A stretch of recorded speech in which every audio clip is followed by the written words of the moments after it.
welcome to a brand new video, and we've got a very extremely juicy one today: how to start a social media marketing agency in 2021. Now, if you've watched a previous training on social media marketing agency, on how to start one, potentially on how to grow one, my promise to you is that this will be the most detailed video that you've watched up to now. All you gotta do is, it's gonna be a long one. You can probably see that I'm not sure how long I'm gonna go for, but there's quite a lot of slides, there's quite a lot of in-depth training on this video. So my recommendation to you is go ahead, get a pen, get a notebook, take a few notes, be engaged, get rid of distractions, and without further ado, let's get right into it. So, how to start a social media marketing agency in 2021. Here is all the stuff that we're gonna cover. Number one, what has changed? Number two, picking the right avenue. Number three, building a monopoly agency. What do I mean by that? I'll explain in just a bit. Number four, narrowing down into a sub niche. Five, picking a hybrid e-com service. Six, building an A team, not just any team, but an A team. And finally, signing e-com clients.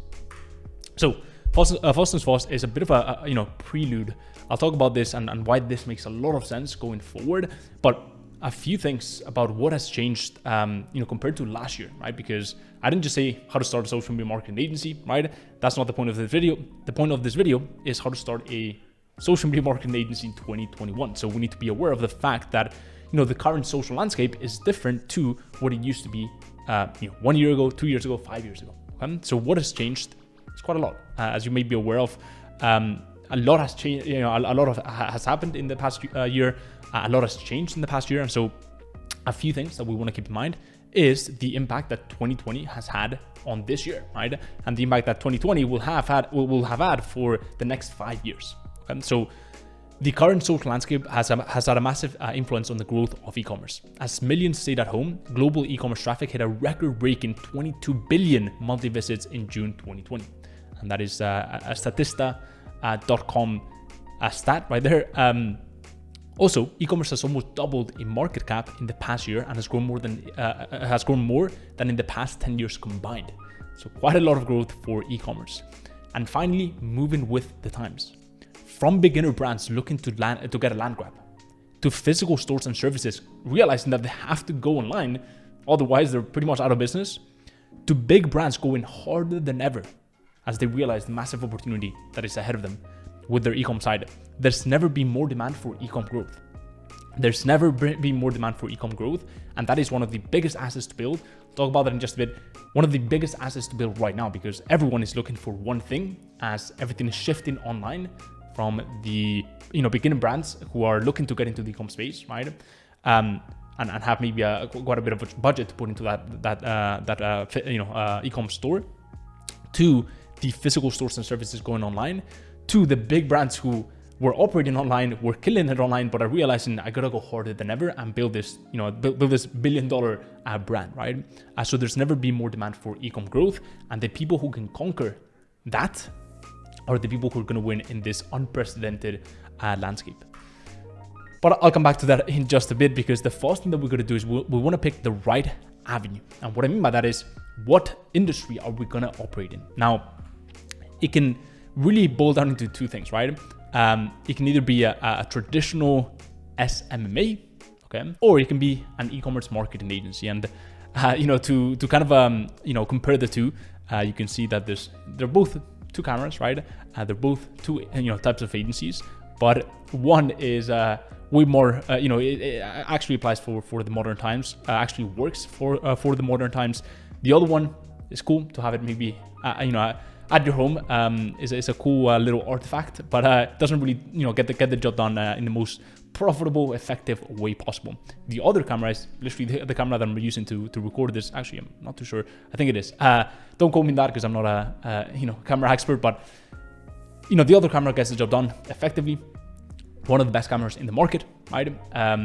And that is really the comparison, and that's really what the comparison between a traditional social media marketing agency servicing local businesses and an e-commerce marketing agency helping e-com brands scale to 7, 8, 9 figures actually looks like. So a bit about both, right? The old way of doing things, social media marketing agency, SMMA. What is this old way of doing things, and why does it not work anymore? Now, in most cases, the niche was mostly local businesses. So it could have been a restaurant, it could have been, dentist, it could have been real estate. It was all based on, it was all based around helping local businesses thrive, right? Now the service and the offer, basically what people would do is they would pick one service and disregard everything else, right? Agency owners would look at growth purely from a Facebook ad lens, right? They would build a Facebook ads agency for dentists, right? Or helping dentists, get more patients using Facebook ads, or helping, beauty salons get more clients using Google ads, right? And they'd be blinded to all the interconnected parts of a business that are responsible for growth. So they would, another thing is they don't have an irresistible offer, and there's really no distinction between their offer and their service, right? Their service is their offer. And what I mean by that is a service could be Facebook ads, right? The offer could be growth, profitable growth to 7 figures, right? That could be an offer. So in most cases, especially for a social media marketing agency, the service was the offer.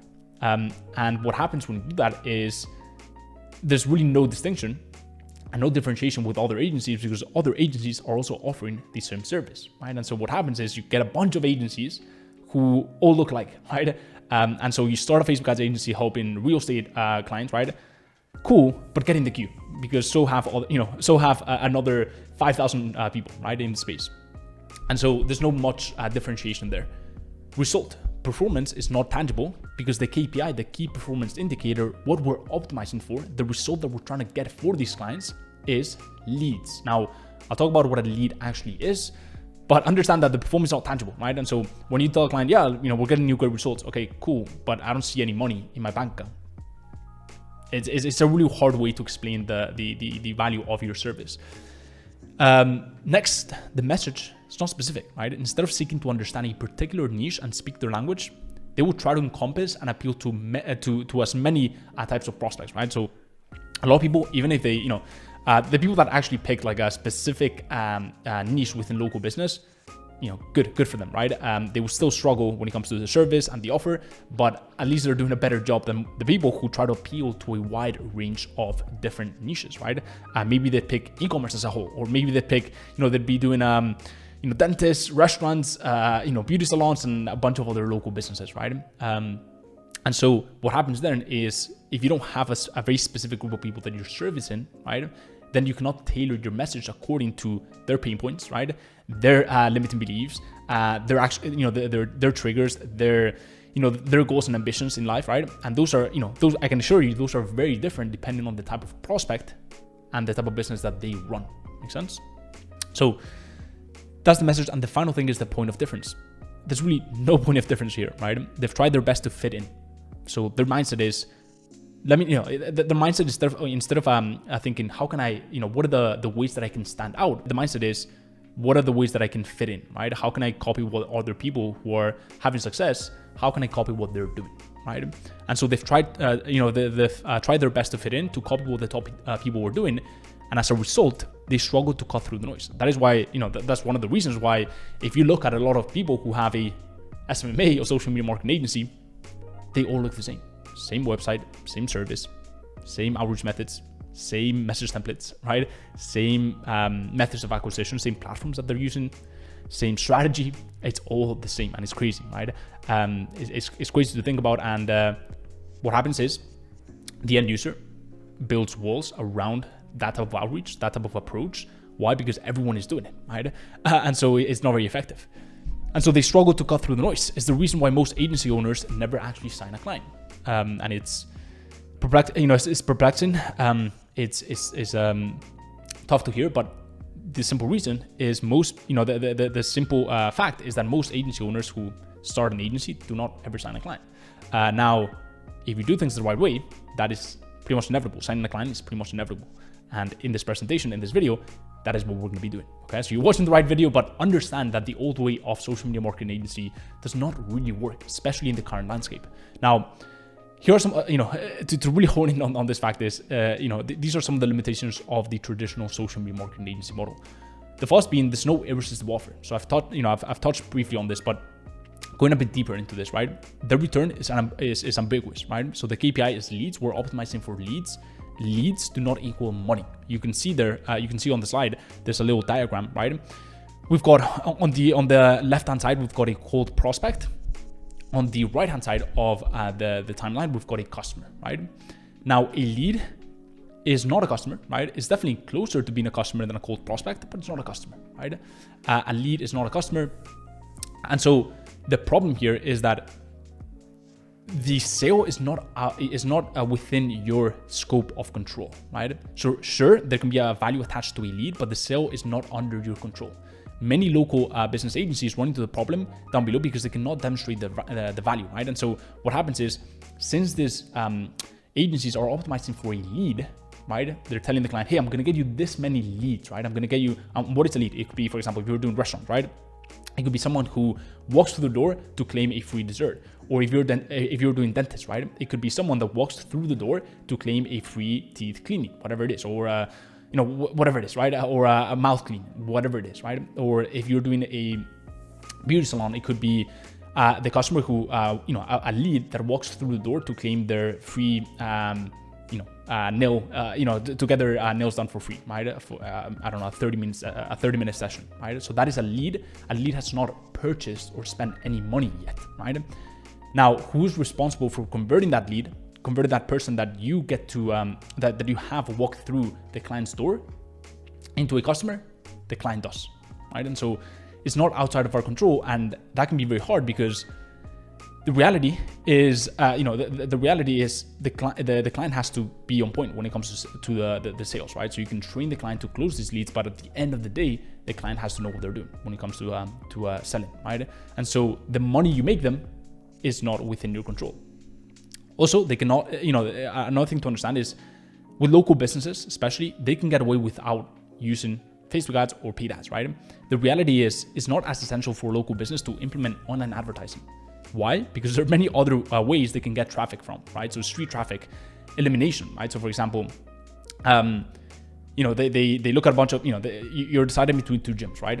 One is, 10 miles from your house. The other one is a mile from your house. If the 10-mile gym is, maybe twice, 2 times better than the gym that is 1 mile from your house, you're still probably going to pick the gym that is closer to your house, simply because of the geographical limitation and elimination, right? So that's another thing to keep in mind. And the offer is not irresistible. They can do without it. So that is, those are some of the limitations when it comes to the offer. And this is a bit of an example when it comes to when you optimize for leads, right? And so here we've got 10 leads, right? Let's just say you've brought this client 10 leads, right? And the cost per lead was $1. So that would be $10 for those 10 leads. Now, let's just say that, let's just say that the client closes 10% of those people.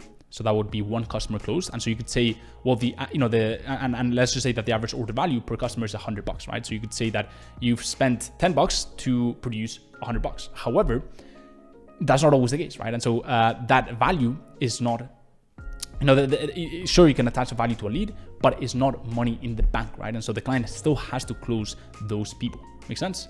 So those are the limitations of the traditional social media marketing agency model.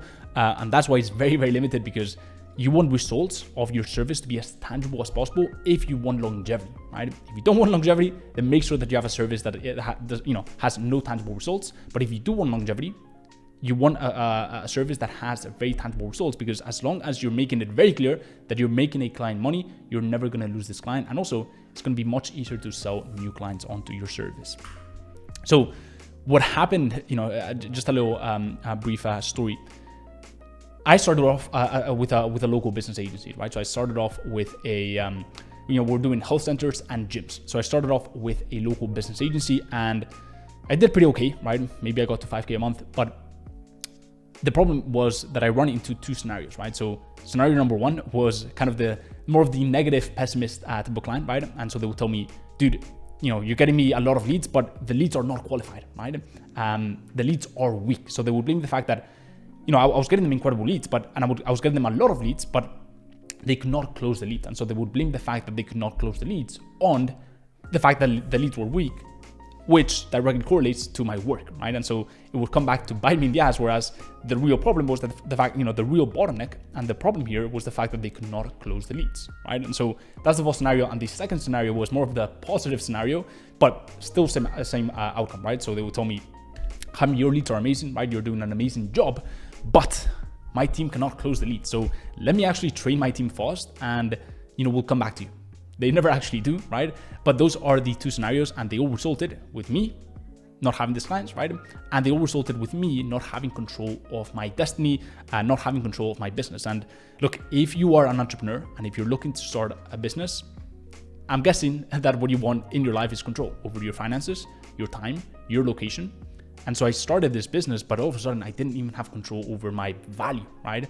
Over, the one thing that would actually, make me and help me get my dream life, which was my business. And so it wasn't really a great equation.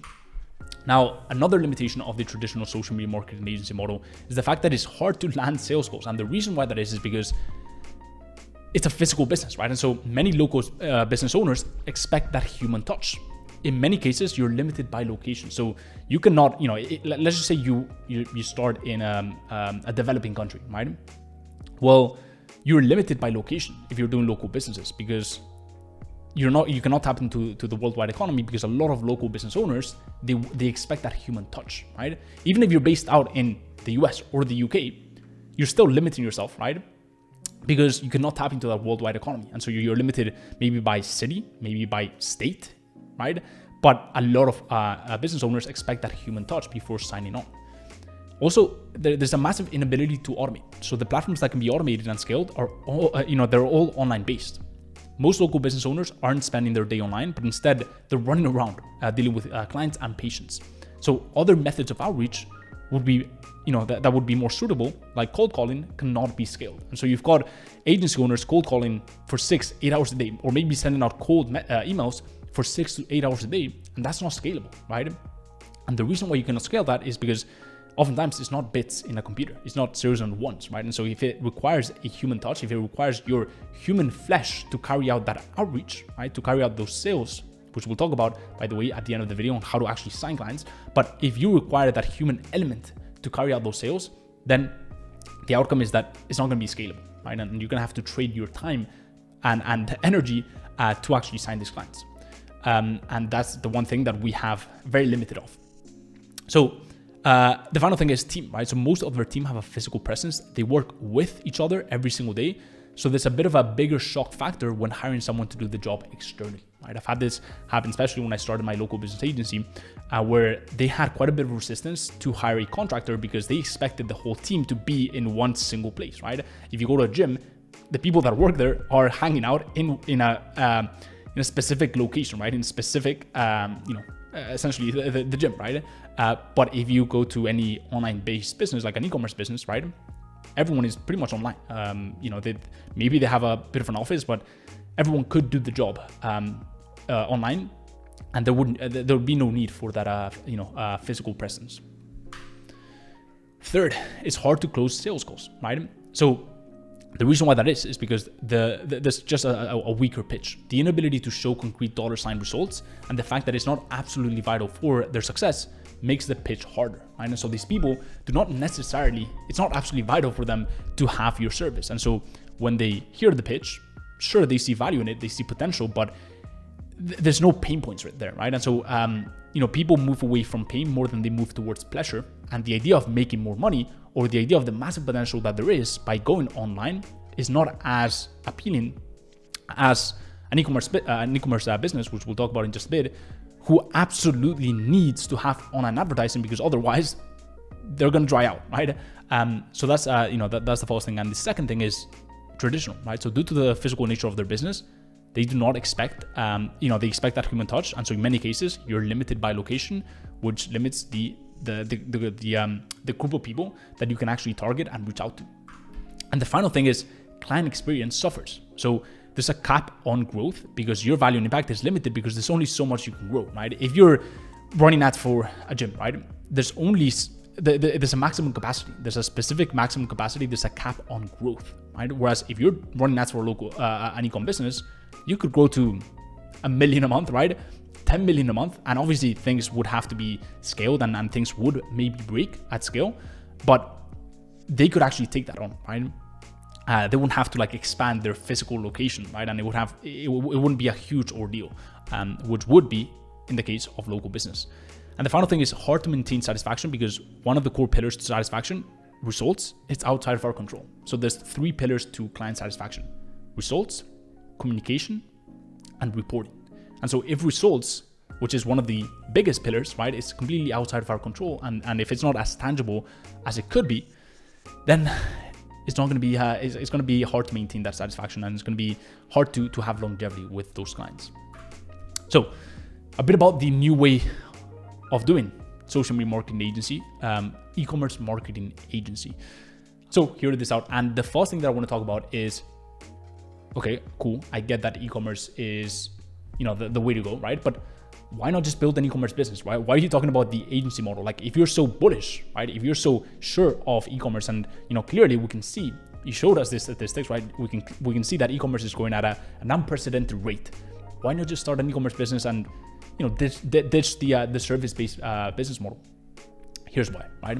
I want you to imagine that you've got a semi-successful Shopify store making you $10,000 a month. For a lot of people, $10,000 a month is a good number, right? And it's, by the way, not easy. Now, however, there's a lot of expenses and moving parts, and you're taking home at the end of the day, at the end of the month, you're taking home $3,000 per month in profit. Okay. Now I want you to imagine this. So that's the previous scenario, and that's, a lot of people, when they think of e-commerce, they're like, oh, I want to start a Shopify store, right? Now I want you to imagine this. So you've got one Shopify store, another one, 3, 4, 5, 6, 7, 8, 9, right? And for example, you've got one of those Shopify stores is a successful Shopify store making $190,000 per month, which needs digital marketing, right? So maybe they've tapped into email marketing, maybe they're doing a bit of influencer marketing here or there, but they're in desperate need of digital marketing. Another Shopify store of the 9 that I just showed you could be another successful Shopify store making $80,000 per month, and they need digital marketing. Maybe they've done a bit of organic content on TikTok, and they've grown that way, but now they need to take things up a level. They need to be able to spend $1 and get 3, 4, 5, 7 back, right? And they need a predictable business, because they know this, right? Until they can spend money to acquire customers, they don't have a real business. They don't have a predictable business. And another Shopify store out of the 9 that I just showed you, another successful Shopify store making $230,000 per month, and they need digital marketing. So instead of having a semi-successful Shopify store, which takes a lot of time, energy, focus, and attention, because you need to understand a lot of business components because it's a very, you need to understand product development. You need to understand, online advertising. You need to understand branding, right? Logistics, etc., right? Instead of doing that, you're just offering your service to the Shopify stores at scale. So, for example, by offering paid ads, maybe Facebook and Google ads, you charge the first Shopify store $2,600 per month, right? You can also charge performance-driven incentives, and all combined, it comes out to that. The second Shopify store, you charge $2,100. Not a huge amount, but it's all profit, and I'll talk about that in just a bit. So that's you offer paid ads to this Shopify store, and you charge $2,100. And the third Shopify store, you go ahead and charge $3,700 for paid ad services. And so combined, you've got $8,400 per month profit, approximately, right? Which is technically a 6-figure business, right? In profit, very important. And so I show you that because I just want to dispel the, maybe a question that you're having. Okay, I understand that traditional SMEs, offering services to local businesses is definitely not the way to go. I understand that, Jaime, but if you're so bullish on e-commerce, why not just start an e-commerce store? Well, that's why, right? Now, one of the great things about it, and I could talk about this for hours, and I've talked about this in previous videos, definitely check them out after this video, but one of the great things is once you build this e-commerce marketing agency, then you can go ahead and launch those Shopify stores. Then you can go ahead and launch your own brand if that's what you wish to do, because now you've learned all these skills, right? By working with high-end, top e-com brands, right? And so you've got a lot of money in the bank because you've gone service first, you've gone service-based business model, agency first, right? You've got a lot of money in the bank, you've got skills under your belt, and now you've got the confidence to be able to grow your own e-com store. So that's a bit about that. Now, why is this, the new way of doing SMA, EMA, why is it so great? 4 reasons. Number 1, when it comes to crafting and creating your irresistible offer, it lends itself way better to that, right? You can craft a truly irresistible offer, an offer that is very hard to say no to. The return is very clear, right? The KPI we're optimizing for is purchase. The main KPI is purchase conversion value. So it's very clear how much money we've made them. And you can see here on the side, here's an example, right? Where, clearly we can see well, you cannot see the cost per purchase. Well, you can see the cost per purchase, but you cannot see the amount spent here. It got cut out, but you can actually calculate it if we just do a very simple division. But we've got the website purchase conversion value at £40,000, and that comes out to a website purchase ROAS of 4.78, right? And so the amount spent, if you do £40,000 divided by 4.78, it'll come out to be 8.5K roughly, right? And so you can clearly, my point is, you can clearly see how much money has been spent. You can clearly see how much money has been generated and what that means in terms of the return on the ad spend, on how much money we've spent on the ads. So the client sees this and they're like, keep going, right? Let's keep pouring money into it. So that's the first thing. The second thing is you get to die on your own sword. If you get them incredible results, you're responsible. If you get them poor results, you are responsible. That gives you immense power. Don't let that scare you off. Make that your superpower, okay? Why? Because this is so much better than, the example that I showed you and the story that I told you about of clients saying, hey, your leads are weak. Even though you know your leads are not weak, even though it's them that they cannot close the leads, who's gonna win that argument, right? And so it's better to put yourself in a position where there's absolutely no question as to what your value is, because numbers don't lie, right? And so you just show the numbers and you let the numbers do the talking, and you just keep working, you just keep making the money, and they're gonna keep you around for a very long time if they are sane, okay? If they're a sane business owner. And the final thing is vital to success. So for most e-com businesses, their main source of traffic and customers will be online advertising. Not doing it well comes at a very large cost to the growth of the business. They're also constantly seeing other e-com brands build empires off of social media marketing, right? They can see, Gymshark, Kylie Cosmetics, Drunk Elephant, right? All these massive brands who are building e-com empires on the back of digital marketing, and they're just sitting on the sidelines, right? And they know what to do. They know how to get traffic. They know how to get eyeballs, right? And they know how to build a sustainable, predictable business. They just need the right person, right? And so it's a much easier sale. And one of the things that I truly believe in is once you've got control over your value, you've got longevity. Okay, if you can clearly show the value that you can offer, right? I showed you an example. Then you've got longevity, because as long as you're making the money, they're going to keep you around. Also, booking strategy sessions, booking sales calls. I call them strategy sessions, but booking sales calls, it can be done on autopilot, right? It can be automated. It can be scaled, and landing sales calls with potential clients is vital to this business, right? The more sales calls that you land, the more calls that you jump on, the more sales that you're going to generate, the more clients you're going to have, the more success you can have with your agency. And so there are no geographical limitations, and e-commerce business owners are completely fine with that, because that's how they operate their business too, right? Also, these outreach methods, a few of them I'm going to talk about at the end of the video, they're much more effective because the common outreach methods that people use are way more effective on e-commerce clients due to the nature of their business, which is online. For example, social media messaging, Facebook, LinkedIn, Instagram, right? Emails, Loom videos, video audits. They land better because they spend their day online. And finally, sales can be automated. These platforms lend themselves well to automations because bits on a computer can be scaled. Zeros and ones can be scaled. If you're cold calling, if you're literally typing cold emails, right? You cannot scale that. You're always going to require to put in 6 to 8 hours of work every single day, right? Because that's very ineffective. And that's why you also have to put a lot of time into it, right? To actually sign clients, right? And so if you can scale this, if you can automate it, your life is going to be so much easier, and you're going to be able to literally wake up. I've got myself, my students as well, waking up to meetings being booked pretty much on autopilot, right? Because you've got an automated sales funnel. Number 3, doing and closing strategy sessions. You can do that in a much more effective way. So you need to understand that these people, e-com founders, they've hired people online in the past. So by now, the vast majority of e-com owners have hired someone online without ever meeting them. VAs, agencies, team members, most of their team will operate online too. So keep that in mind.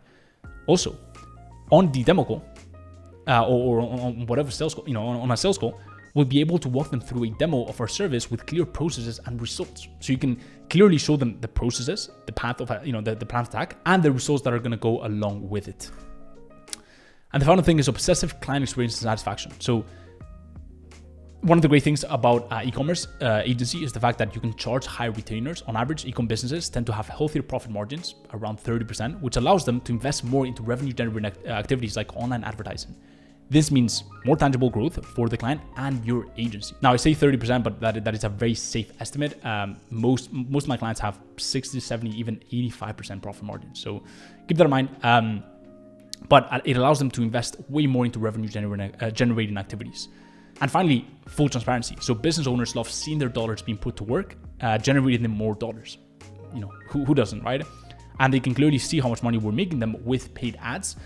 Because when it comes to e-commerce, as I said, what we're optimizing for is purchase. We're literally getting someone to put out, to get their card and pay for something. It's not a lead. It's not someone who's walking through a clinic or whatever it is, right?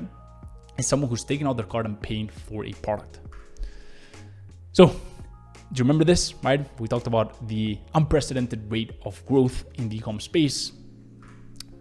Well, let me add this to the equation to really convey the fact that not only is the e-com space in very, very high need of e-com growth services, but also the fact that most business owners are in desperate need of marketing. And so when you combine the two, you've got e-commerce, marketing agency, and you've got a business model that has a lot of potential. So here's what you need to understand about most business owners' current situation, which is pretty worrying. Okay, once you really, I've spoken to probably thousands at this point of business owners, and I've asked good questions about their pain points and their current situation, and it's become very apparent that these four things, in one way or the other, apply to most business owners. So most business owners are product obsessed.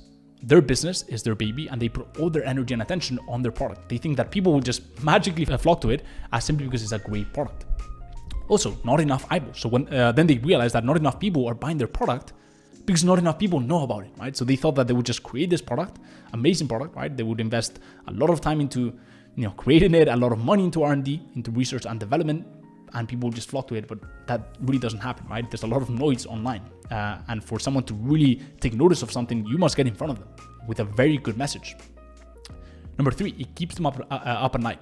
Now they have all this inventory. They have invested greatly on research and development and into creating amazing products. They have a team they need to take care of, an amazing team, but they don't know where the next customer will come from. They just don't know how to sell this product, right? And so, they're not very happy, right? They're not very happy, and they cannot sleep very tight at night. And the final thing is, they know that they have to fix this, right? But they don't have the time or the expertise.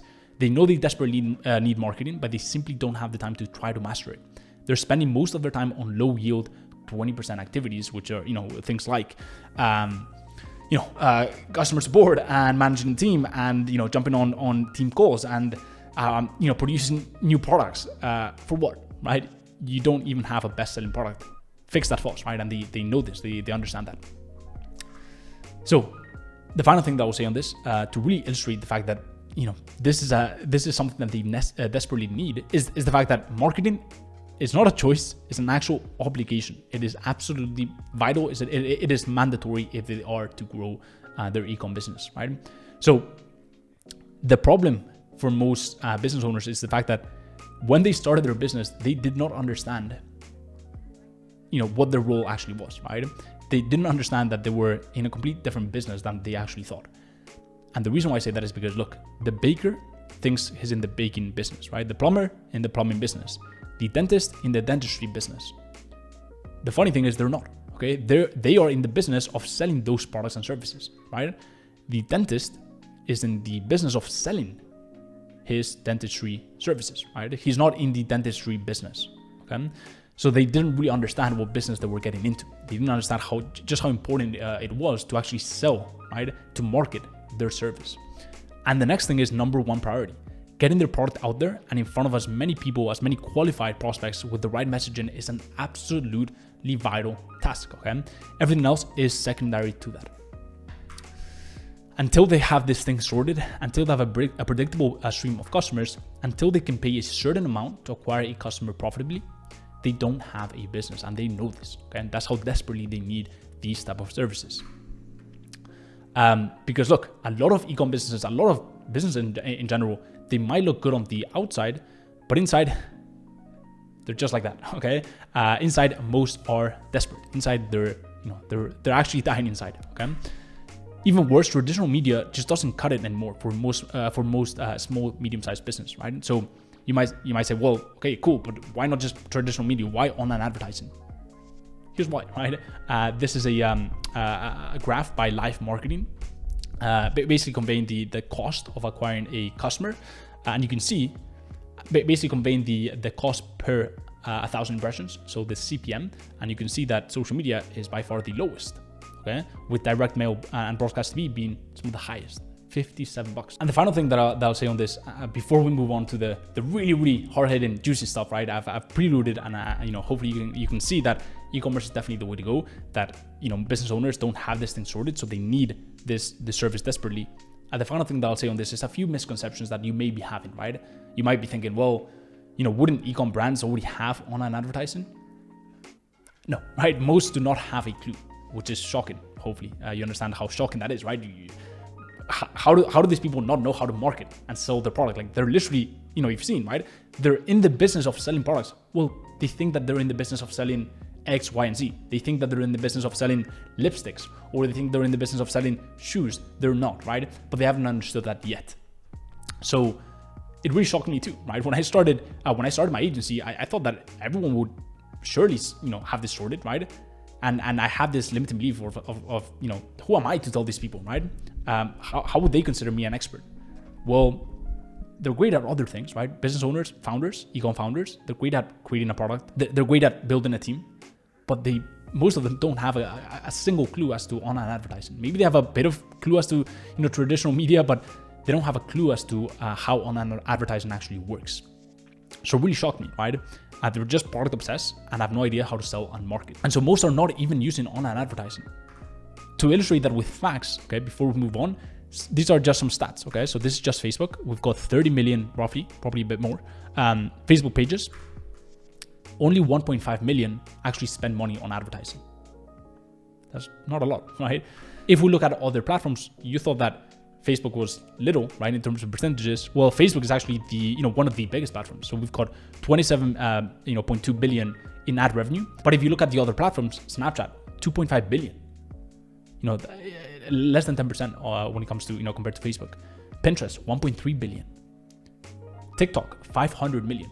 That's not that number has probably grown at this point because TikTok has been growing like crazy, but it's still compared to Facebook, compared to Google, compared to those considered giants in the online advertising space, still a fraction of the total market share of e-com founders and business owners. So that is a bit about the current social landscape that surrounds us, right? And why building an e-com agency is by far the best thing you can do if you're looking to start a social media marketing agency. Now a bit about building a monopoly agency. What is a monopoly agency? So a few things to keep in mind. It's still extremely important to find a way to set ourselves apart. And that's because we don't want to compete. A lot of people who get into the space, and I've mentioned this already, who get into the space, they're looking to fit in, right? Maybe they see me putting out YouTube content, right? And they go, okay, I'm going to copy this guy. I'm going to try to fit in. No, if you actually watch my videos, you would know that that's not the way to go, right? And the reason why we don't want to do that is because we don't want to compete. Not even with one agency, right? You don't want to compete with one agency, let alone 1,000 other agencies. Make sense? Because competition is for losers. Competition is for losers. I'll let that sink in and I'll explain this in just a bit. Now, competition for losers is a concept inspired by Pedro Thiel, a co-founder of PayPal. He's got a good book, 0 to 1. Definitely recommend you read that book if you've had a few years in the entrepreneurial journey. I don't think it's a great book for beginners. Doesn't really have many actionable strategies, but essentially what he says in the book is that a valuable company comes down to two things, right? It equals two things. Number one, you create value, and then you add capturing some of the fraction of the value created, right? So you create value and then you capture some of the value, the fraction of the value created. Now, he then goes on to say that there's two types of companies. We've got monopolies and we've got perfect competition, right? And so we've got two types of companies, but what are the differences between monopolies and a perfect competition business? Here are the differences, right? So we've got the monopolies are basically, these are businesses that are more stable. They are long-term businesses. They have very little competition and they have more capital. They're making more money. Perfect competition, however, they don't seem too happy, as you can see. They sell an identical product. They cannot control the market price of their product or their service. They have a relatively small market share. Their buyers know exactly the product being sold and the price other firms, other agencies, other service providers are charging, right? And what happens is they don't make a lot of money. And so the funny thing is most agencies, most people starting a social media marketing agency, they are these people, right? They are perfect competition businesses. They sell the identical thing. They sell Facebook ads, Google ads, whatever it is, right? They cannot control the market price of their service because they have absolutely no differentiation strategy. As a result, they don't really conquer a big chunk of the market share. In most cases, clients know how much they should be paying for Facebook ads or Google ads because they don't have an actual offer. And as a result, they don't make a lot of money, which definitely applies for most people. So monopolies, right? If you look at, what are some examples of monopolies? So Google, for example, is a monopoly, 66. And the reason why that is, although, technically it would not be described as a monopoly, otherwise it would have their, the government on their ass. And I'll explain, why they're able to get away with it. But Google, for example, has a 66% of the market share of the search industry. That is a big chunk, okay? If you look at Amazon, they have a 49% market share of e-commerce. If you look at Microsoft, they have an 87.5% market share of Office suites. Now, what are some examples of perfect competition? Number one, hospitality industry, right? You've got hundreds, thousands of hotel brands. And look, when you're traveling to a city, right? When you're traveling abroad, most people are not very romantic and passionate about this specific hotel chain that they're going to, right? They just like the hotel for whatever reason, right? And they just go to that hotel, maybe location, maybe I don't know, the way the hotel looks, but it's not really because of the hotel chain. Also the agriculture industry, right? So all these brands that you can see here, another example. And as well as the airline industry, most people are not very loyal to their most people are not very loyal to their airline. So how do they get away with it? I'll explain how in just a bit. I'll explain how this actually applies for the e-com agency model and why it's incredibly important to be not the perfect competition type of business, but the monopoly business. Well, the reason why they get away with it is because monopolies pretend to have lots of competition. They don't want the government to regulate them, so they won't call themselves a monopoly. For example, Google won't describe themselves as a search engine anymore. They'll say they're competing with Apple on TVs and smartphones, right? And Amazon on cloud services. Make sense? So they don't describe themselves as the one thing that they've conquered and they're actually a monopoly, but they'll describe themselves as the one thing that they're not really, great at. And essentially argue that they're competing with other big companies. However, non-monopolies pretend to have no competition, so they're tempted to lie because they may not make any money otherwise. They'll say they're doing something unique that is less competitive than it looks in an attempt to separate themselves from the rest of the herd. It may seem these two types of companies are very similar. The airplane industry is bigger than search, for example, but they're widely different. And so the funny thing is, a lot of social media marketing agencies, right? They'll say they're unique because they're doing X, Y, and Z, right? They're actually not, and they're competing with thousands and thousands of other agencies because they haven't set themselves apart. So how does this apply to EMA? Now, here's most people, right? Maybe and this is not obviously going to be you if you stay till the end of the video, but most people hear about this e-com space, right? And they're like, oh, cool, I'm going to do that. I can clearly see that local business is not the way to go, but I'm going to go ahead and I'm going to become an e-com agency. Not so fast, all right? Because what happens is, let's just imagine, these people on yellow suits, on yellow outfits. They're looking pretty drippy. Let's just imagine that they're gonna try to start a broad e-com agency. Now, what happens is you've got someone like Ecom, which is my agency, right? A broad e-commerce agency.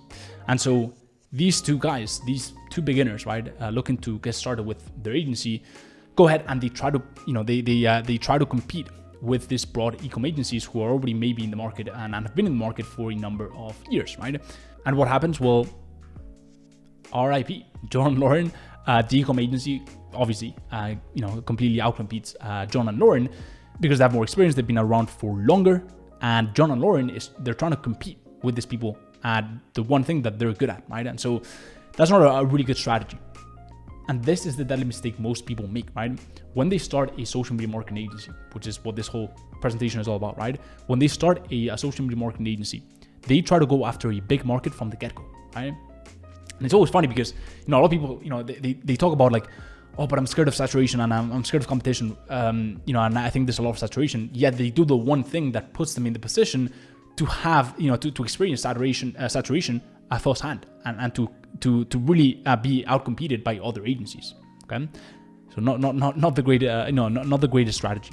So they see the advantage of e-commerce and they dive straight into the deep end. There you deal with a number of competitors, like for example my agency, who's been around for longer. So that way, you're competing with established agencies. These agencies have more authority, social proof, experience, expertise, case studies than you, right? It's impossible to beat them at their game. You don't want to be the 3rd, the 4th, the 10th, or the 20th in a space. These are, always, these people are unhappy, unsuccessful agency owners that are alike because they fail to escape the essential sameness in competition. And this failure to escape competition leads to an epidemic of what I call Me Too agencies. Agencies offering the same service in the same niche, competing for the same clients. Look, if you're watching this presentation, do not be a Me Too agency, okay? That's reserved for people that have watched other, how to start a social media marketing agency videos. Okay, we're not going to do that. We're not going to be another typical social media marketing agency offering the same type of service, offering, to a different niche in the local business space or e-commerce. We're not going to do that, right? We're going to be very, very strategic about the specific, space within e-commerce that we go into, right? So that we don't have competition and we can conquer that space. So how can we escape competition and beat these other agencies? And here I'm kind of, I'm doing myself dirty because I'm literally giving you a blueprint on how you can actually beat, agencies like mine, for example, that are big in the e-com space. David versus Goliath. You want to use this strategy. You want to use this mindset going into it. So here's a comprehensive guide on beating the competition. The first thing is you want to understand thy enemy. So typically we've got two types of agencies. When approaching premium e-com brands, okay, which are the clients that we are going to be signing, I'm going to be showing you in just a bit how to sign these clients, okay? There are two types of agencies we're going up against. Number one, the do-it-all agencies and the broad e-com agencies. So the do-it-all agencies are the agencies that are doing pretty much every single niche, right, in the world. They're doing restaurants, they're doing clinics, they're doing dentists, but they're also doing e-com brands, right? They're doing everything. And you've also got, on the flip side, you've got e-com agencies, right? They're doing, vegan brands and, fashion brands and beauty brands and tech brands, right? They're using, they're basically helping all types of e-com brands grow, right? So these are the two types of agencies that you're going up against, and understand thy enemy actually helps you visualize who you're going up against, right? And by understanding that, then you can, you know what their strengths and weaknesses are, and you know how you can beat them. So the strengths are the fact that they've got more authority, they've got a track record, they've got testimonials and results, and they've got more experience and expertise. But the weakness is they don't have a specific focus on a sub-niche. They're encompassing big markets, which is a double-edged sword, because they're not, and you'll see this, why this is actually a weakness, but since they're not in one specific space, right? They're not the go-to agency in that space. They could be the go-to agency because they have all those strengths that I just talked about. But if another agency that specializes in that space and does only that one space and knows all about that one space, then they're going to get beat, right? They're going to get beaten by this other agency. And the second thing is they're bloated and big. It's hard to personalize to different sub-niches, even if they wanted to, right? So even if they wanted to do what I just talked about, even if they wanted to appeal to just one specific segment of people, right? Maybe vegan brands for a month, right? It would be almost impossible because they would have to, pivot everything, right? And you want to imagine these two types of agencies as this big elephants that are just clunky and just don't really know how to, be agile and move very quickly. The second thing we want to do is we want to understand where you're currently at, right? So you right now watching this video, you want to understand that persona. You want to understand who, what your strengths are and your weaknesses are. So a bit about the weaknesses, what you don't have experience. In most cases, you don't have results or testimonials. And typically you don't have a track record. Maybe this does not, it doesn't apply to you. But I'm guessing most people watching this video, that's the case, right? What you do have is you have the right guidance, right? If you're watching this video, you have a really good start. You have work ethic and hunger. You have the ability to pivot easily and understanding who your competitors would be down the broad ecom path, right? So you understand who those competitors would be down the broad ecom path. The third thing is we want to understand the factor of 10 rule. So you want to understand that you don't need to be the first to the ecom space to be successful. You simply need to offer, your offer to be 10x better than the competition, okay? For example, if you look at Microsoft, was the last operating system for many decades. Google was the last search engine. Facebook will be valuable, okay? Their value will be determined by not, who was first to market, right? But instead by the longevity, right? So if it turns out to be the last social media network, Facebook will be the most valuable social media network, okay? So my point is, you need to be, we now understand who the enemy is, right? We understand who what you do have and what you don't have. And we also understand what we need to do to actually beat our competition. And so we need to level the playing field given our and their strengths and weaknesses, right? So we understand what those are. And we also understand that we need to offer something that is 10x better than them. So we don't compete with them and they cannot compete with us. So how do we actually do that? Right? So we understand what we need to do, but how do we actually do that? We need to narrow down into a specific sub niche within the e-com space. And this is what most people don't actually do, okay? But it is absolutely vital that you do this. What you want to do is you want to go ahead and picture e-commerce, right? And then you want to break it down into its, subsequent, you want to break it down into its sub niches, right?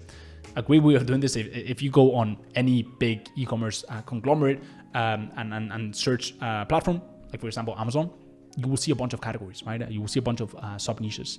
These are the sub niches that I'm referring to, right? So these are some examples of product-based sub niches. We've got tech, apparel and fashion, fitness, health and wellness, home, pets, beauty, food and beverage, baby. The list goes on and on and on, okay? So it's incredibly vital that you pick one. And the reason why you want to pick one is because, as we spoke about, right? What you don't want to do is you don't want to compete in a broad e-com space. You don't want to compete for the same clients that these other broad e-com agencies or these other do-it-all agencies are competing for. We want to laser focus in one single sub niche. Why? So that you have the advantage of being the agency that laser focuses in one single sub niche. And when you have that, even though you are just getting started, even though you're a beginner, you still have a massive advantage. Okay? Because people love, there's this thing called in-group, out-group bias, right? People resonate with people that share similar interests, similar characteristics, and similar knowledge, right? And so if you focus just on the baby sub niche, right, and you're approaching baby brands, right, and this baby brand is getting approached by a broad e-com agency, a do-it-all agency, and a baby specific sub niche e-com agency, they're gonna go for your brand, right? Obviously, if you have the right process and all that stuff that we'll talk about in just a bit, but it's incredibly important that you do this. Otherwise, it's going to be very, very hard to actually get traction at the start. Why? Because you're competing with people that have a lot more strengths than you do. Okay, so hopefully you're staying with me. If you're enjoying this and you haven't hit the like button, I'd really appreciate it if you do that. It helps out with the algorithm, the whole channel, and I'd really appreciate it. So go ahead and do that right now, and we'll take a bit of a break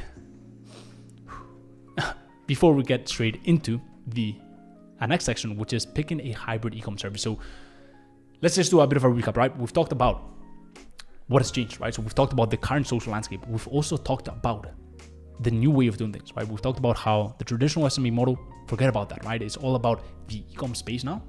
But okay, cool. We understand that the e-com space is the way to go, right? We understand that also creating an e-com brand, not so bueno, right, at the start.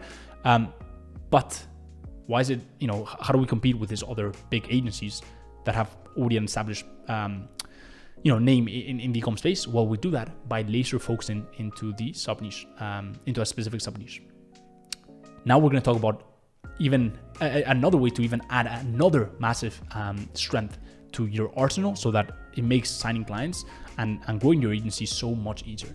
And that is picking a hybrid e-com service. So a few things you want to keep in mind, right? Let's discuss the difference between the two types of services you can pick.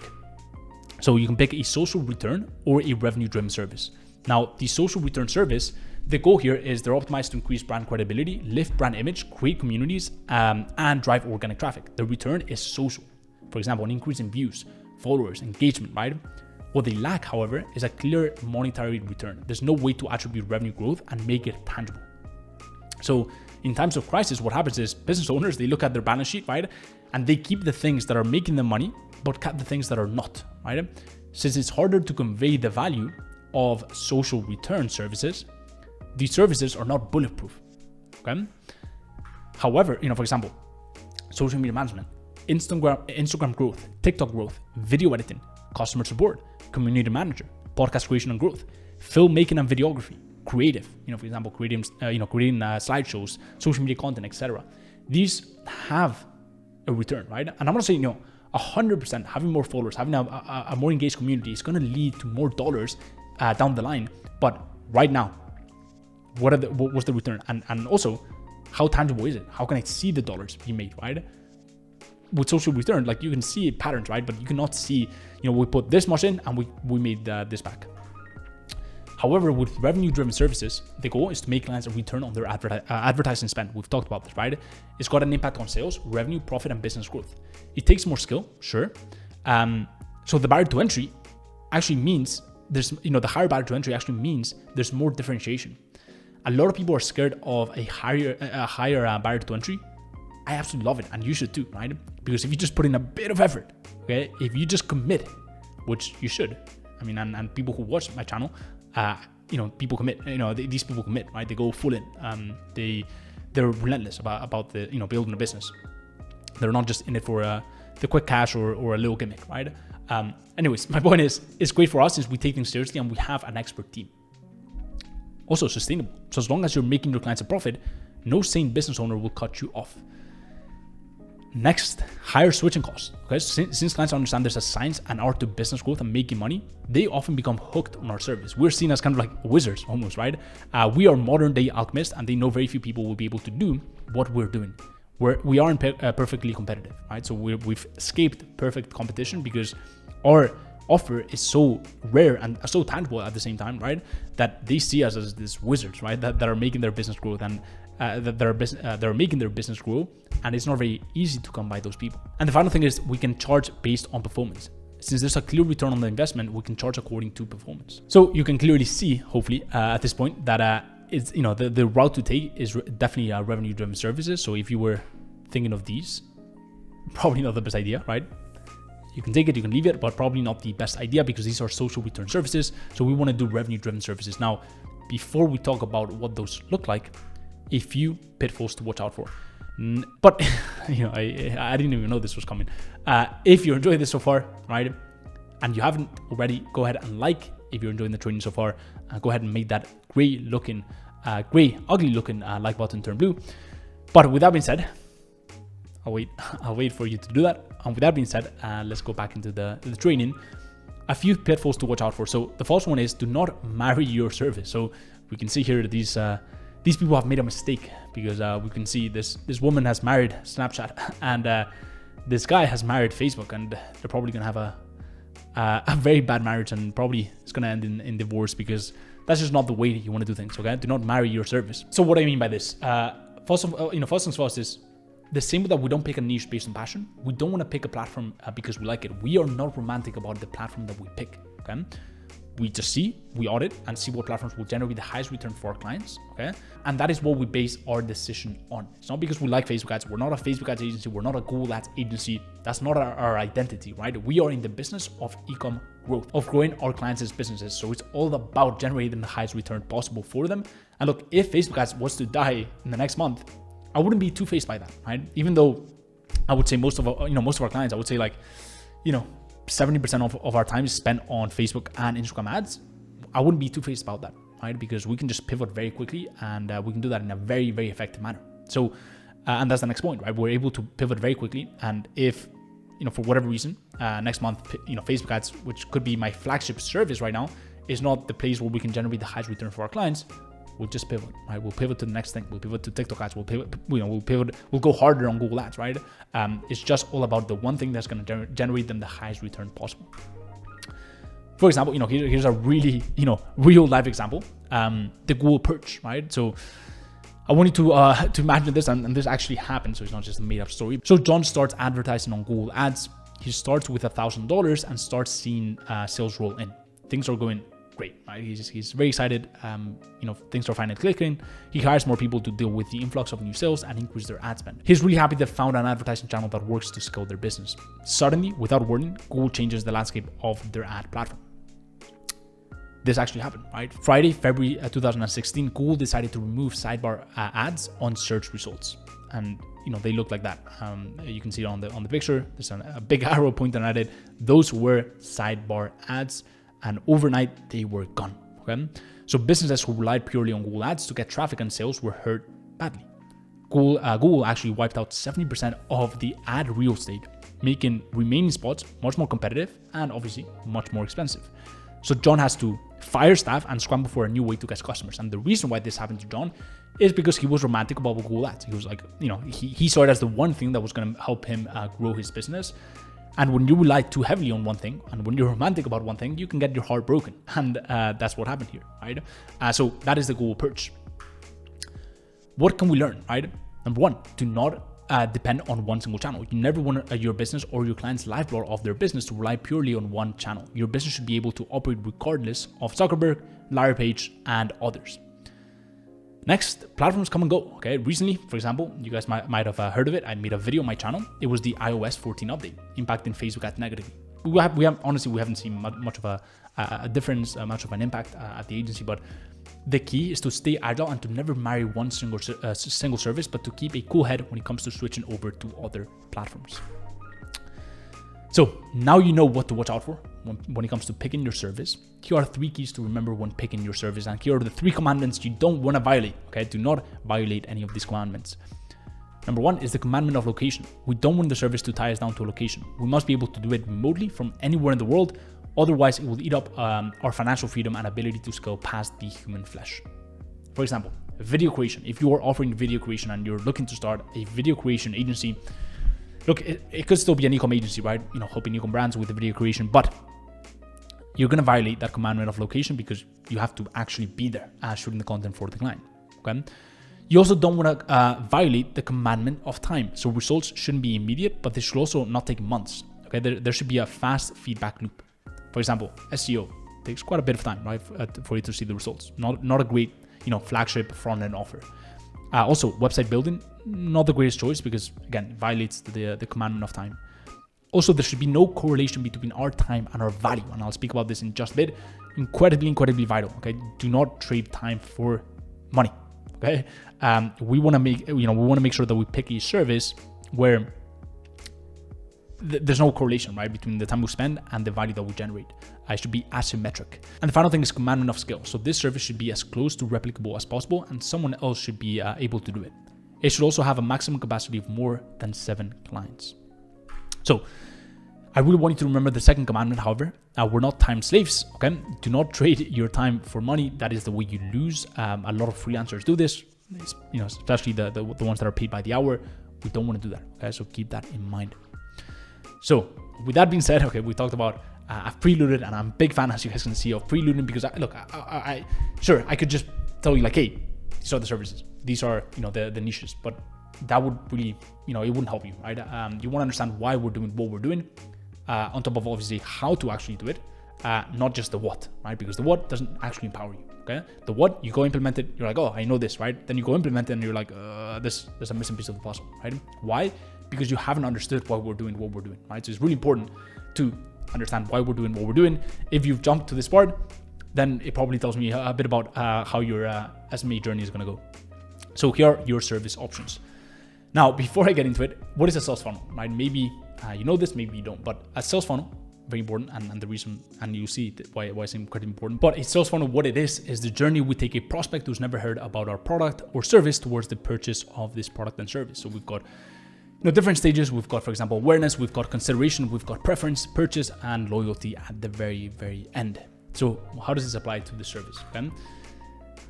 The way I'm going to explain the service for an e-com agency is by breaking down the typical e-com funnel, right? This is the way that I've broken it down, and this is the way that I see an e-commerce funnel.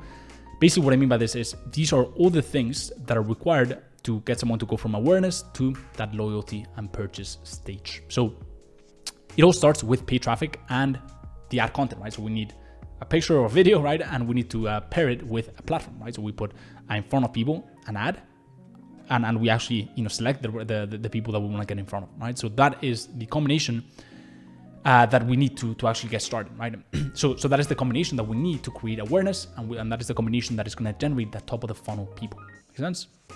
Now, these people we're going to drive to a landing page, right? So we're going to drive to a landing page. On that landing page, obviously, we want them to buy something, right? We're going to have an offer, which is the next thing on the funnel. So on that landing page, we're going to have an offer. Now, when they see the offer, they can do a bunch of things, right? And that's what I call the website journey, right? They can go ahead and add to cart, and they can go through the checkout process, for example. They can go ahead and look around the website and go on the About Us section or wherever it is, right? But that is the website journey. And then after that website journey, we're looking to get that purchase, okay?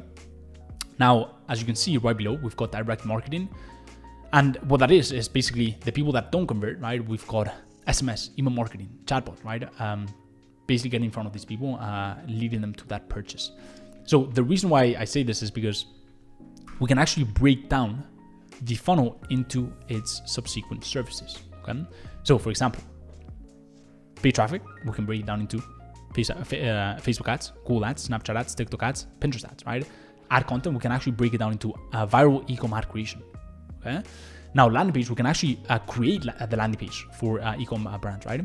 When it comes to the offer, we can actually copyright. So we can do copywriting for that offer to make sure that our clients have an incredible offer on that landing page that is pretty much a very, very hard to say no to. Conversion rate optimization. Okay, so that website journey, is it optimized, right? Or are people getting lost on the website, leading them to not purchase, right? So we can offer that as a service. Okay.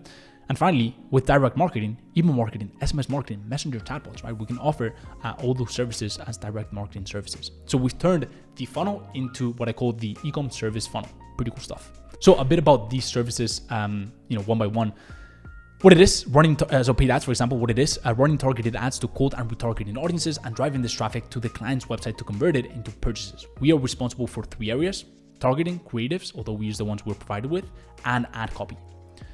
2 routes. So you can either go down the more established route, Facebook and Google Ads. You can pick that, or with the newer platforms, TikTok, Snapchat, or Pinterest, right? You want to pick, one of the 2 routes. Don't pick both. Just pick one or the other, simply because it's different value offerings, right? For example, the more established route, it's more established, so people already know the value, right? Facebook ads, Facebook and Google Ads, like e-com brands already know that this is a proven service, right? A lot of e-com brands have already had success with these services. Whereas the newer platforms, they don't have that credibility as much as Facebook, but they do have that new component, right? Where not as many people may be doing that, okay? We're not really worried about that competition element because by now you should pick the sub niche. You also have an irresistible offer. You're building a monopoly agency, so that's not something that really worries us. But sometimes those newer platforms can get more attention, especially from the brands that maybe have Facebook and Google Ads implemented, or so they think, right? So those are the 2 routes.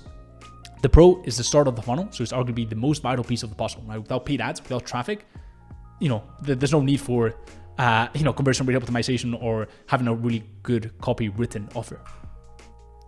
Also, it can be scaled quite easily without a large time investment from your side. And most prospects think that their problem is a traffic problem. Thinking that they actually only have a traffic problem is not true, but it makes it easier to sell the service. And the final thing is the con. So probably not, these are probably, paid ads is probably the most competitive, and it's not as effective if one doesn't have a 360 approach to e-com growth. And what I mean by that is that, while most people only, if they're doing Facebook ads, they only think of e-com growth through a Facebook ads lens, they think, well, Facebook ads is the one thing that's going to help you grow. That's not necessarily true, right? Because it's very important that we have a 3-6 approach. Sure, we're not offering landing page creation or we're not offering conversion rate optimization, but we know that these things exist. We know that these things are important to make sure that the paid traffic, the top of the funnel, actually yields the best results possible. So that's what I mean by that, but definitely a really good option. Next thing is viral e-com ad creation. So what it is, creating high converting viral ads for e-com brands to run them to cold audiences. Okay, I'm sure you've seen this, the typical video ads where, you know, it basically showcases the product. It has basically a bunch of different, it's kind of like a carousel video, right? Where with a bunch of different scenes showcasing the benefits and the features of the product and the product in use in most cases. So the pro, the tangible return, a 1% higher click-through rate on an ad could mean extra thousands of website visitors daily, which could mean hundreds of extra new customers. So there's a clear return, right? And with all the services, there's a clear return. And finally, there's a winning formula. So there's a replicable and winning process. The con, it struggles for longevity. So once the client has a few winning ads, there's not a very predictable turnaround rate. And the final thing is overlap with agency paid traffic services. So many agencies already offer to do the creative portion on top of the paid traffic service side, right? So it's a good service, especially if you like that creative component and maybe you have a bit of a video editing experience under the belt. But yeah, that's a viral e-com ad creation. Next is landing page creation. So we've talked about this, obviously you saw on the e-com funnel. What it is creating a high converting landing page, usually on Shopify. So the pro, again, a tangible return, a 1% higher conversion rate could mean thousands of new customers on a daily basis. And winning formula, there's a replicable and winning process. The con, struggles with longevity, typically one-off unique projects, slow turnaround, so it takes a long time to see the results, and low capacity. So when you have a clients that signed on for landing page creation, it's quite time intensive. So 3 to 4 clients can already take up a lot of our team members' time. Next is copywriting. So writing words on a landing page that actually sell. So pro, tangible return, a 1% higher conversion rate, I mean thousands of new customers, right? But a con, higher barrier to entry. So you can outsource the service, but typically a service you exhibit with your outreach and a skill that is not learned overnight.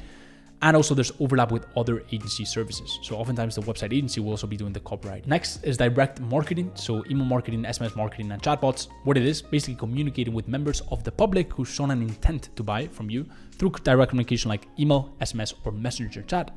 The pro, there's a tangible return. So there's a clear dollar sign attached to the service. Also, it's pure profit. So it doesn't require any ad spend. It's a matter of using their current assets more effectively. This means that you can also often work on pure commission and still make a lot of money.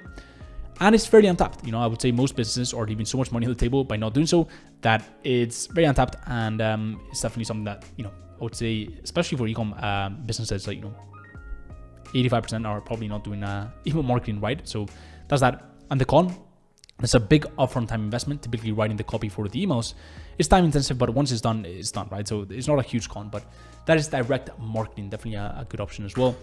And conversion rate optimization is the final service. So what it is a system for increasing the percentage of visitors to a website that convert into customers or more generally take a desired action. So the pro, it's got a tangible return. Increasing the conversion rate on a website could mean thousands of extra dollars. Also, it's pure profit, so it doesn't require any ad spend. It's just making more out of the traffic they're already paying for. The con, it does struggle for longevity because, typically better suited for a one-off consulting agreement. Once you've optimized their website, there's very little you can actually do for, 10, 14, 18, 24 months, right? It's usually a longer time span. So those are the e-com services that I recommend you pick. And you've seen that they all stem from a very clearly defined e-com funnel. Now, my recommendation is either paid ads or email marketing, especially if you don't have an affinity for these other services that I've already spoken about. Now, if you have experience, if you have an affinity, maybe a bit of a passion, maybe you've done it in the past, then definitely consider it, right? Knowledge is power, and so now you have all these options. You're aware of all the options that are available to you. So that is that for these services. Little recap, but before I do the recap, if you haven't liked the video, go ahead and make that ugly looking green like button turn blue. Only if you are liking the video, okay? Only do that if you're liking the video. But if you've gotten to this point of the video, you probably do, because you probably are enjoying it, because we've covered quite a lot. Okay, a little recap: we've covered what has changed. We've also covered the difference between the traditional SMMA and the new way of doing things. We know what we're doing. We know that ecom is definitely the way to go. And we also know how to build a monopoly agency and the importance of doing that if we actually don't want to compete and we want to thrive as an agency. We've also gone ahead and picked our hybrid ecom service, right? So you should have already be aware of the different services you can offer, and you should have already at least started thinking about the service that you can actually offer to these brands. Now we're going to talk about building a team. Why are we building a team now? I will answer that in just a second. But the first thing that you want to understand is the mastery curve. So you need to understand that to master paid ads, right, or direct marketing, email marketing, which are just some of the services that I've talked about, but definitely some of the services you can consider, right? To master any of these services, it's not sufficient to learn about it. You must get your hands dirty to become an expert. Not only does it then take years, but you need clients for this, so you can so you run into this chicken and egg problem, right? Where you need to get experience, but you only get experience with clients, but you need clients to get that experience, and so you don't want to do that, right? Unless you want to be at it for 5 years until you sign that first client. Mastering direct marketing, this also applies, because email marketing, sure, itself can be mastered in a few months, but copywriting is more of an iterative process, right? So the main thing is, waiting to master the service you offer is the most detrimental thing you can do to your success as an agency owner, right? And so I see so many agency owners, they go, the first instinct is, okay, I'm going to master Facebook ads, right? I'm going to master this high income skill, right? That's not the high income skill. The high income skill is, the sales, the marketing side of things, building an incredible team, building systems, right? But mastering that service is not the high income skill, right? It's not what you should be doing at first. I'll explain how we do that and why we do that. But how we do that is using the value arbitrage method. So here's a little diagram of the 12 archetypes. Hope I'm pronouncing that right, but essentially these are 12 different kind of like personality traits, right? If you were to call it like that. But essentially you can see here, my point with this is, you can see here that different people are cut off for different things, right? And so there's people that want to provide structure in life, right? So we've got caregivers, rulers, artists, right? There's people that are more of on a spiritual journey, right? So we've got the innocent, we've got the sage, we've got the explorer. There's people that want to leave a mark. I think entrepreneurs, us, we probably fall into that category. We've got the outlaw, we've got the magician, we've got the hero, okay, who's chasing mastery. Magician is chasing power. And there's also the people that want to connect to others. We've got the lover, we've got the jester, we've got the everyman, right? Belonging, pleasure, intimacy. Now, I think everyone has a bit of everything, right? But there's always an element, a type of an element of our personality that always shines through. The reason why I mentioned this is because you need to understand that different people are cut out for different roles in the tribe. Okay, for example, as I said, entrepreneurs, we tend to fall under the leave a mark sort of things, right? So you want to understand nature. To achieve mastery of a craft, we embrace our strengths and focus our attention, right? The shoemaker masters shoemaking. The baker, bakery, right? The advertiser, media buying. It's how we move forward as a civilization. And so it's only when I see people try to master so many things, right, that they don't move forward in life, right? Because it's just so ineffective to do that. So do not go against nature. When you try to master a handful of things, do everything yourself and not get help from other experts in their craft. Instead of focusing on a core few things, you experience a lot of friction from nature and the universe. Okay, so do not do that. We want to tap into the value arbitrage method. Leave the ego at the door. That is the door that I'm pointing at. Leave the ego at the door and understand that if we are to move forward, we must work with others who are experts in at certain fields and leverage their skills. School and society has us believe the opposite, but this is very important, a realization that most people don't make. Okay, so we need to leverage other people's skills. A good example is Elon Musk, right? How does he accomplish all this stuff? I'm not, smart, the guy's a genius, right? But he also has an incredible team. He's built an incredible culture and people love working for him, right? And so he's got the smartest engineers, and that's how he, accomplishes all this stuff, right? He's not, in part he is, right? But he's not the brains behind Tesla, right? The actual, car, right? Or the rocket, right? His engineers are, but he leverages other people's skills and abilities to build incredible companies. So that is what we want to do, right? We want to use the value arbitrage method, and what you want to do, okay, is you want to hire the people to deliver the service, right? So if you are offering, let's just say, paid ads, right, and you're offering TikTok ads, you hire a TikTok ad specialist as a contractor, as a virtual contractor, right? You pay him part of the fee from the client, and they're part of your team, right? They're not just, you know, some random person who you never speak to and the client never sees. They're part of your team, right? And you're leveraging their abilities to offer the service. We do a lot more stuff, right? We do the sales, we do the branding of the agency, we build the systems, we build the offer, we manage great talent, right? But the service delivery should always be done by someone who's an expert at that specific field. And you might be asking yourself, why hire now, right? Okay, I understand that we need to get someone in our team, but why do we hire now? Doesn't really make much sense, right? You might be thinking, shouldn't hiring a player for our team? Okay, I understand we have to hire someone for our team, but shouldn't this be done like after I have a client? No, okay, and for a number of reasons. So number one, it's going to help you loosen up. I used to be nervous to even jump on interview calls, okay? So I understand that these calls really help you loosen up for client calls when you actually try to sign clients, okay?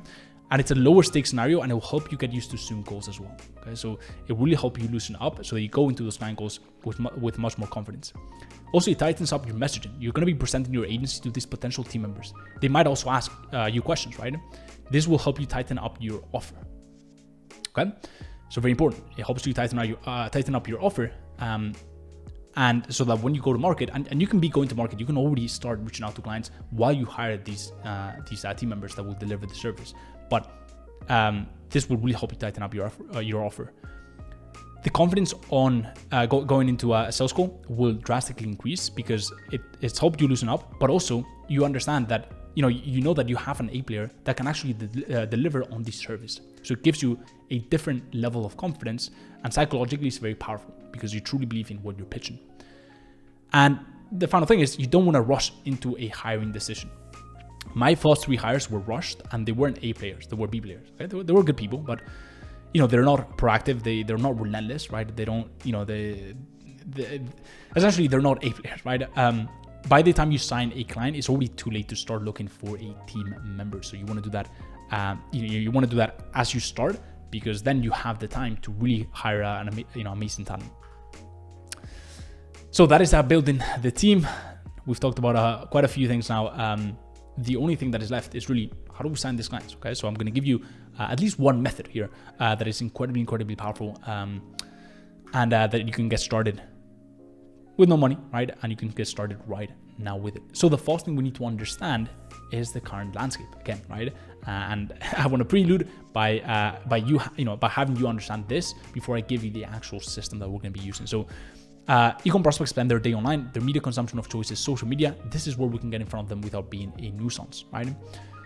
Worldwide economy. There's absolutely no reason as to why our outreach should be limited by location with e-commerce. We can reach out to any e-com business anywhere in the world.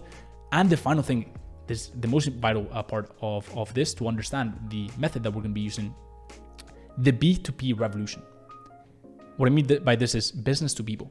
No longer is it business to business or business to consumers, which would be the case with e-commerce, right? It's all transformed into business to people. Okay, so business to business would be agency to a business, right? We would technically be business to business, right? An e-com business would be business to the customer, right? So they're selling products. However, nowadays it's all about business to people. The lines between personal and business are blurred. More than ever, people buy from people they like, respect, and trust. Okay? So understanding this is what I call 1D versus 3D outreach. Most people do one-dimensional outreach. We're going to be doing 3-dimensional outreach. So one-dimensional outreach methods are things like cold call, cold email, which tend to not have a face and persona attached to them. And those are deteriorating because it's very hard to build rapport and trust with these methods because people want to relate to people, right? You want to remember that it's business to people nowadays, right? It's all about business to people. However, the 3D methods are completely different and they take advantage of this business to people current landscape, right? So 3-dimensional methods use social media profile funnels to build rapport and establish authority, okay? We have various touch points with prospects in different forms during the sales journey to close them, right? So it's not just one touch point. It's not just picking up the call, right? Picking up the phone and doing a call. It's not just sending out a cold email and they have absolutely no idea as to who you are, right? It's all about having a profile funnel in place so that they can actually see a face to the outreach and they can engage with other components, across the sales journey. So actually getting specific and get into the how to actually do this. So the profile funnel explained. Here's a brief overview. Okay, we're gonna set up your profiles on LinkedIn, Facebook, and Instagram to state what you do, who you help, and establish your authority. Okay, so at this point, you know what you do, right? So you're an e-com agency, right? You should have already picked your sub niche, and you should already know you're a hybrid e-com service, right? So what you want to do is you want to build your profiles on LinkedIn, Facebook, and Instagram to state what you do. Then we're going to post content as well designed for your niche to know that you know what you're talking about. These will be simple value drops, stories, opinions, personal breakthroughs, etc., etc. Okay. Obviously, we're going to match that with outreach and approaching people, right? But once we set up our profiles, we find qualified prospects and we begin messaging them. They can then interact with your profile and content, which has an instant as well as a long tail effect. So once we set up our profiles, we find qualified prospects and we begin messaging them. They can then interact with your profile and content, and this has an instant as well as long tail effect, which is massive, right? Let's just say that you actually approach an e-com business, right, within your specific sub niche on Facebook, right? And so you're not only going to approach them with a message, right? You're not only going to sell them on your service, but then you're going to add them to your profile funnel. So you're going to add them as a friend. Not only are they seeing your message, okay, because you add them as a friend, but they're then going to see your content around that specific sub niche, right? You're going to essentially place yourself as an authority. And as they see your content, that authority, that trust, that rapport is built so that the messages land way better on them, right? And they're much more prone, they're much more warmed up to then take that next step, to jumping on a call with you, to discussing to discussing this in further detail, to discussing selling them on the actual service in further detail. So that is the long tail effect of building a profile funnel on social media. But also the instant effect is if you have a profile funnel which already has authority. So let's just say you've been doing this for 3, 4, 5 months, right? And you've posted content, you've gotten people inside that profile funnel. Now you have that authority so that it also has an instant effect where you send a message or you approach a client in that specific space, right? And they see that authority and they're much more prone to actually follow up and follow through with jumping on a call with you to discuss further and to actually sign on with your agency. So that is a little brief overview, and going a bit further. Basically, one of the main things about the profile funnel, and again, I just want to make sure that you understand what a profile funnel is, right? You've got Facebook, right? And not only are you just reaching out to them, right? But you're posting content, and so you're farming these interactions. You're cultivating these interactions, make sense? So they're seeing your content on their feed, but they're also seeing your messages, okay? So that's one of the components of the profile funnel, but the other component, the more instant component, you've got a profile to you, right? And so they can, if you send them a message on Facebook, LinkedIn, or Instagram, they can also go on your profile and see the type of content you posted, also see your mission, they can see your face, right? And all this stuff is incredibly valuable because it's not just 1D, right? It's not one-dimensional, it's not an email where they don't even see your face. They can see that you're an actual human, right? They can see that you're a person who actually is passionate, who actually knows about the specific sub-niche, right? Vegan brands, for example. And you're not just a fly-by-night opportunist, right? So that is the value of the profile funnel. So most the reason why it's incredibly vital is because it picks up the water falling through the cracks, right? So you need to understand that most prospects won't convert in our first interaction with them, not even through our follow-up, but we're constantly getting in front of them on their feed. The content and the profile, right? Your profile on Facebook, your on LinkedIn, on Instagram, are picking up prospects that fall through the cracks. Secondly, it has a flywheel effect. So at first you have to exert a lot of force, right? But this force has a compounding effect. The more content you have, the easier it is to establish rapport. The stronger your profile is, the easier it is to convert strangers into demo calls. And the final thing is you're building a massive asset, right? You're building an incredible asset because most outreach has very little longevity. With profile funnels, right? For example, because most outreach has very little longevity. If you send an email, that email, especially if you don't follow up, that email is gone, right? If you do a cold call, that cold call is gone, right? With profile funnels, we can get demo calls, strategy sessions, whatever you want to call it, right? Sales calls are booked from content we posted a while back, right? It allows us to duplicate ourselves. And this is the new age. This is the modern way of acquiring clients. I'm not saying email doesn't work, right? If done well with an actual strategy behind it, with automations in place, it does work, right? But this completely free, right? To get started, you can start right now with your sub niche, posting content, approaching the right people, right? And building these interactions, cultivating these interactions, and having the not only the messages speak for you, right? But your profile with your mission, right? Speak for you. Your content speak for you as well, right? And it's this really, really cool a combination. So things to keep in mind. Iterative, okay? This will be an iterative process where you closely monitor performance. I recommend you start with all 3 platforms, LinkedIn, Facebook, Instagram, okay, at first. But once you see which one is best suited for you and your sub niche, you can narrow down to 2 platforms, just 2 platforms. Our priority, okay? We don't want to explode our ego. We want to explode our bank account, okay? So don't get too caught up in the vanity metrics of, the likes and the comments. Honestly, you could get 1 like, but as long as your prospects are seeing this content, that is incredibly vital, okay? That's incredibly valuable. Much more valuable than someone who's getting thousands of likes, right? But he's not approaching anyone, because these likes are not gonna ever convert to customers, right? Because there's no intent behind those likes. It's just for the intention of getting their ego stroked. Make sense? So keep the main thing. The main thing is signing clients, growing your bank account, and really taking things up a level and leveling up in life, scaling your agency to 10K per month in record-breaking time. And the final thing is, we're not content kings, okay? We are business owners.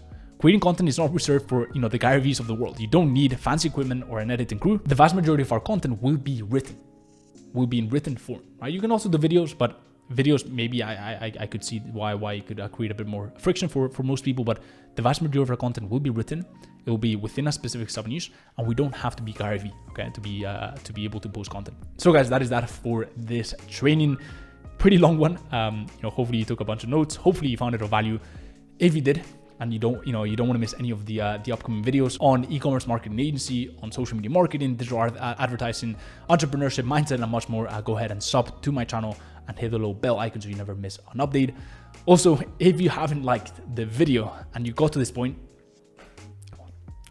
go ahead and make sure that you make that ugly looking gray like button turn blue. I'd really appreciate it. And the final thing is, if you are ready to get started and really take things up a level with a proven map that has generated incredible results for other people, starting their e-com agency, go ahead and check out the link in the description. That is the link to my application form for my personal mentorship. Look, this is not for everyone. I just thought I'd include it because every time I post a video on my YouTube channel, I get a bunch of emails, DMs of people telling me to offer mentorship, even comments as well on the YouTube video. So I'll just include it in the video.